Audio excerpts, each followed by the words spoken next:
વડોદરામાં ફરી બન્યું દબાણનું દૈત્ય. માંડવીથી ન્યાય મંદિર માર્ગ ઉપર લારીઓનો કબજો, આરોગ્ય અને ટ્રાફિક બંને જોખમમાં. વડોદરા મહાનગરપાલિકાની દબાણ શાખા સતત કાર્યવાહીનો દાવો કરી રહી છે, પરંતુ શહેરના મુખ્ય માર્ગો પર ફરી એકવાર દબાણ વધતું જોવા મળી રહ્યું છે.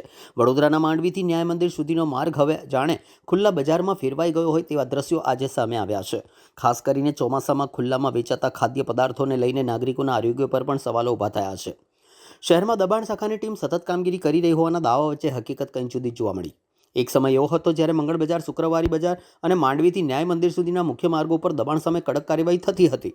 હવે લારીઓને ઊભી રહેવા દેવામાં આવતી ન હતી, પરંતુ છેલ્લા કેટલાક સમયથી માંડવીથી ન્યાય મંદિર સુધીનો સમગ્ર માર્ગ ફરી એકવાર લારી ગલ્લાઓથી છલકાઈ ગયો છે. પરંતુ એવી પરિસ્થિતિ બની ગઈ છે કે જાણે રોજ કોઈ મેળો ભરાયો હોય. રસ્તા પર વધેલા દબાણને કારણે ટ્રાફિકની સમસ્યા તો સર્જાય જ છે, સાથે રાહદારીઓને પણ ભારે હાલાકીનો સામનો કરવો પડી રહ્યો છે. ચોમાસાની ઋતુ દરમિયાન ખુલ્લામાં વેચાતા ખાદ્ય પદાર્થોને લઈને આરોગ્ય સંબંધિત ચિંતા પણ વધી રહી છે.